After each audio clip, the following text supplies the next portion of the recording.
Hari ke-8, menjaga ketenangan di tengah dunia yang bising. Saudara-saudariku yang berjalan dalam diam menuju pencerahan dan ketenangan batin, selamat datang di hari ke-8 perjalanan kita. Kemarin kita belajar untuk melepaskan dan mempercayakan diri kepada Tuhan serta alam.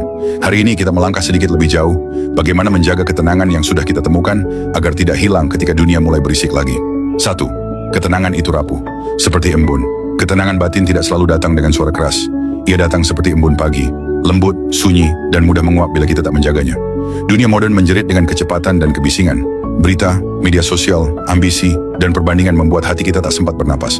Namun di tengah semua itu, Tuhan masih berbicara dalam keheningan. Maka menjaga ketenangan adalah menjaga ruang kecil di dalam dirimu.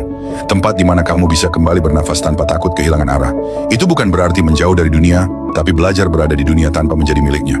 2. Dunia akan selalu bising, tapi hatimu bisa tetap tenang. Kita tidak bisa membuat dunia menjadi sunyi, tapi kita bisa menciptakan kesunyian di dalam diri. Bayangkan laut yang luas, di permukaannya, ombak bisa bergulung keras, tapi jauh di dasarnya, air tetap tenang. Begitu pula manusia yang tercerahkan. Dari luar mungkin sibuk, bekerja, berjuang, melayani. Namun di dalam dirinya ada kedamaian yang tak tersentuh oleh hiruk-pikuk dunia. Yesus sendiri hidup di tengah orang banyak, namun ia sering menarik diri ke tempat sunyi untuk berdoa. Itulah caranya menjaga pusat ketenangannya di tengah pelayanan dan penderitaan. 3. Dalam ajaran Buddha, tidak melekat pada ketenangan. Itu sendiri Sang Buddha pernah mengingatkan, jangan melekat bahkan pada ketenangan, karena ia pun bisa menjadi belenggu. Artinya, jangan menjadikan kedamaian sebagai kebanggaan atau tujuan ego. Ketenangan sejati adalah keadaan alami, ketika kita tidak lagi berjuang untuk mendapatkannya. Ia muncul dari penerimaan total terhadap hidup apa adanya. Jadi ketika hari ini kamu merasa gelisah, itu bukan tanda kamu gagal. Itu hanya undangan untuk kembali mengingat bahwa ketenangan selalu ada di dalam dirimu. 4. Dalam filsafat Stoik, tenang karena kita tidak menguasai segalanya. Orang bijak Stoik berkata, jangan terganggu oleh hal-hal di luar kendalimu, karena bukan itu urusanmu. Kita gelisah karena ingin mengontrol yang tidak bisa kita kendalikan. Opini orang lain, masa depan, hasil usaha kita.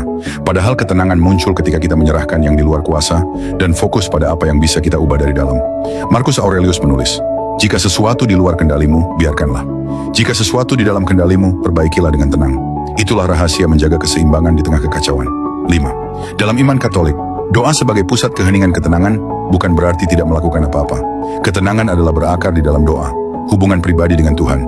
Ketika kita berdoa, kita tidak sekadar meminta. Kita belajar diam dan mendengarkan. Doa bukan hanya kata-kata, kadang ia hanya hening, air mata, atau tatapan yang pasrah. Dalam keheningan itu, Tuhan berbicara, bukan lewat suara, tapi lewat damai yang lembut di dalam hati. 6. Latihan, hari ke-8, menemukan ketenangan di tengah bising. Hari ini, latihan kita sederhana namun mendalam. 1. Temukan waktu 10-15 menit tanpa gangguan. Duduklah dengan punggung tegak, tenangkan napasmu. 2. Dengarkan suara di sekitarmu, kendaraan, angin, burung, bahkan suara manusia. Jangan menolaknya, biarkan mereka hadir. 3. Rasakan bahwa meski dunia bersuara, di dalam dirimu tetap ada ruang yang diam, ruang di mana Tuhan tinggal. 4. Setelah beberapa menit, ucapkan perlahan, Tuhan, jadikan aku tenang seperti dasar laut, kuat seperti gunung, dan lembut seperti cahayamu. 5. Biarkan keheningan itu tinggal di hatimu, bahkan setelah latihan selesai. Penutup hari ke-8 saudara-saudariku, menjaga ketenangan bukan berarti menghindari dunia, tetapi tetap damai di tengah dunia. Ketika badai datang, ingatlah bahwa kapal tidak tenggelam karena air di luar, tapi karena air yang masuk ke dalam. Begitu juga hati manusia, kamu tetap tenang selama tidak membiarkan dunia masuk ke dalam jiwamu. Hari ini biarlah kamu berjalan dengan langkah lembut, bicara dengan hati tenang, dan melihat dunia dengan kasih yang luas. Karena pencerahan bukanlah pelarian dari dunia, melainkan kemampuan untuk tetap damai di tengahnya.